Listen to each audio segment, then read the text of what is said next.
Quanto cobrar por um levantamento topográfico? Professor Adenilson por aqui. E vamos lá, aula 4 do nosso curso gratuito de precificação de serviços topográficos. E o que é que acontece, querida pessoa? Estou filmando aqui então a apresentação de slides, só que como nas outras aulas, eu preparei aqui um mapa mental. E a precificação de serviços de topografia, ela pode ser dividida em 4 etapas. Lembrando que nós já vimos aqui na primeira aula os custos fixos e também os custos variáveis, né?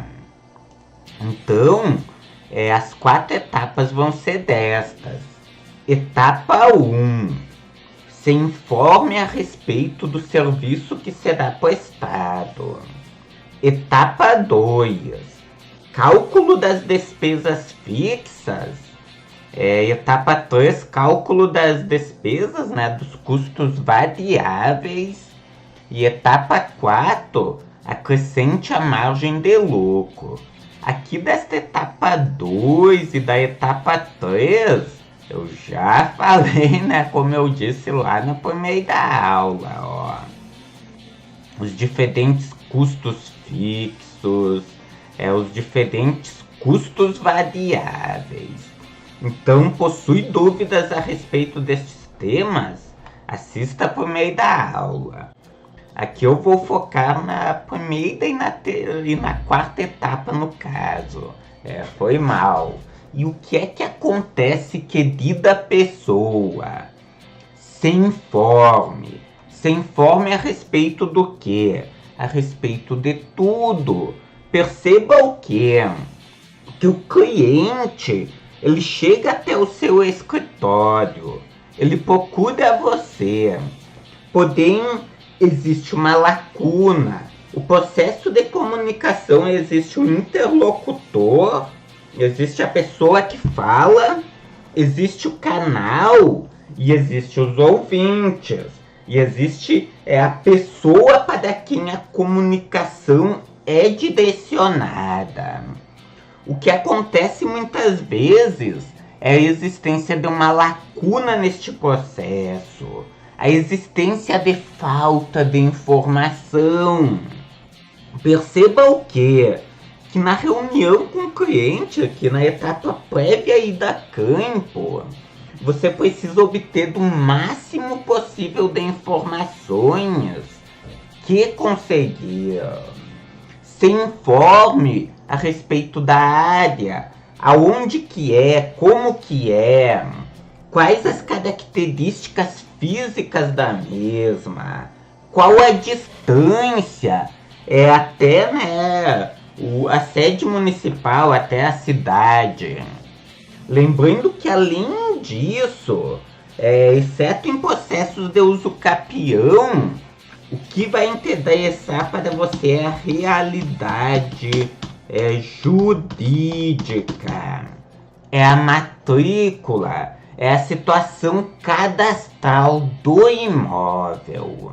Então você vai precisar de uma certidão atualizada da matrícula. A realidade física vai ser levada em consideração apenas em 2 situações: processos de uso capião e também o que mais que nós vamos ter daqui? Reconstituição de poligonal. O seu cliente pode contratar você para reconstituir a poligonal. E daí você vai olhar para a matrícula e vai, né, pegar e fazer as devidas medições, os devidos cálculos. Então, até mesmo a reconstituição de poligonal acaba sendo mais realidade jurídica.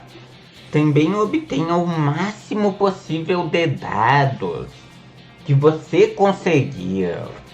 dados a respeito do seu cliente, dados a respeito da cônjuge, dados a respeito dos confrontantes, dados a respeito da propriedade, como ela é, qual o perímetro dela, quem são os confrontantes, quantos são, aonde que eles moram, existe algum confrontante que mora em um outro estado, em um outro município, existe algum confrontante com qual o seu cliente não se dê, qual o tipo de levantamento que será preciso. É um levantamento planimétrico, é um levantamento altimétrico, planialtimétrico, planimétrico cadastral, planialtimétrico cadastral, é um processo de georreferenciamento.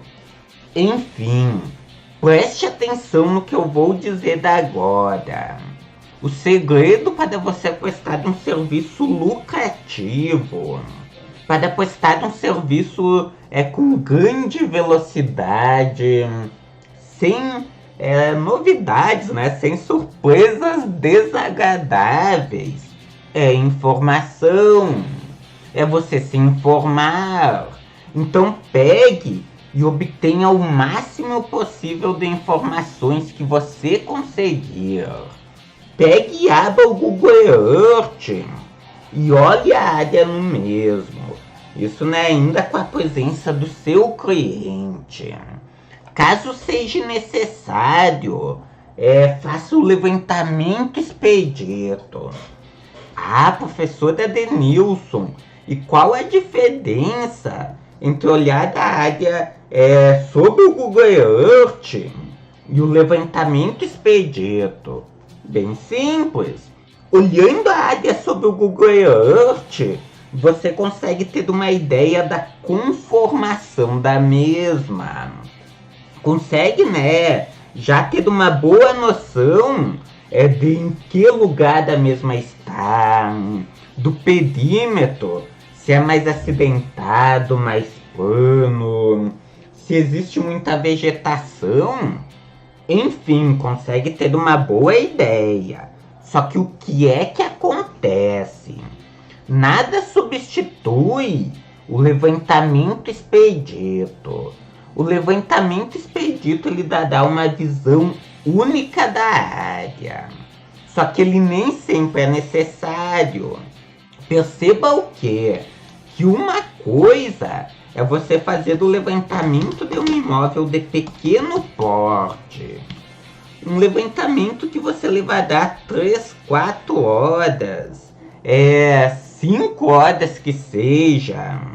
Ainda um levantamento, né, de uma área urbana, por exemplo. Enfim, um levantamento pequeno. Neste caso, não faz sentido fazer um levantamento expedito. Algo completamente diferente é o levantamento de uma área de maior porte. Um levantamento de uma área, né, de 100, 150 hectares, que seja de 30, de 50 hectares, no caso de levantamentos planialtimétricos cadastrais. Então perceba o que? Só para mim colocar aqui, né, para você ter uma informação visual, pequeno porte não precisa de levantamento expedito. Grande porte, vou colocar assim mesmo, grande porte vai precisar. E dependendo, né, se for de um levantamento cadastral, até mesmo áreas menores vão precisar. Com isso, nós chegamos no que? O que você vai fazer com as informações que obteve. Bem simples. Com informação, bem informado, você vai conseguir agir de maneira assertiva. Saber dar qual o tempo necessário para a prestação do serviço, quais os equipamentos que serão utilizados. Você vai utilizar uma estação total, vai utilizar um drone, vai utilizar um par, né, de receptores RTK. Então perceba isso, que a informação possibilita um melhor planejamento, um planejamento assertivo. E posteriormente, que você haja, né, também de maneira assertiva. Também possibilita que você entenda quais são as especificidades do serviço. Nós já falamos sobre especificidades, enfim, lá em uma das nossas últimas aulas, né? Foi aqui na última aula, ó, que são especificidades. Também possibilita que você faça uma logística adequada.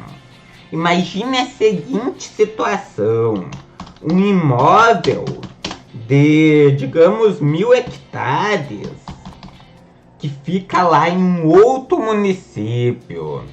Um município que fica assim, é melhor dizer, a 300 quilômetros da sede da sua empresa. Perceba que neste caso, como é um imóvel de grande porte, provavelmente o levantamento de dados vai exigir pelo menos 2 dias de trabalho. Ou seja, você vai precisar se programar quanto à alimentação, quanto à estadia para você e para seus auxiliares. Enfim, querida pessoa, informação leva a êxito. Se você está informado, bingo, bingo, bingo, você terá sucesso, prestará um serviço lucrativo. Dito isso, o que é que acontece? Eu quero focar aqui também na quarta etapa. Lembrando que o prolabore, ou seja, o salário do dono da empresa, ele faz parte dos custos fixos. Cuidado quanto a isso.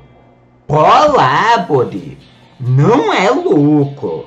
Muitos profissionais cometem este erro. Eles confundem prolabore com lucro. O prolabore, ele faz parte das despesas fixas. Ou seja, você vai colocar o seu salário, o salário do dono da empresa e o salário dos demais colaboradores como despesas fixas. E no final, vai colocar uma margem de lucro, por exemplo, de 20%, que seja de 15%. E preste atenção no que eu vou falar agora. Uma empresa existe para dar lucro. Se a empresa não dá lucro, não tem por que a mesma existir. Você concorda comigo? Perceba isso. A empresa tem que dar lucro. Então, o prolabore você coloca nas despesas fixas e no final do cálculo de todos os custos, você vai fazer do quê? Vai adicionar a margem de lucro. Porque, como eu disse, a empresa tem que lucrar. Gostou dessa aula? Quer aprender mais a respeito? No livro Como Classificar Serviços de Topografia, eu mergulho fundo no mesmo. Ele tem 227 páginas de conteúdo. Lembrando que eu também tenho o e-book gratuito. É isso, querida pessoa. Um beijo bem lá no fundo do seu coração. Gratidão, gratidão mesmo por você ter assistido a esta aula.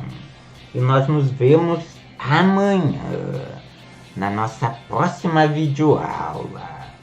Até mais!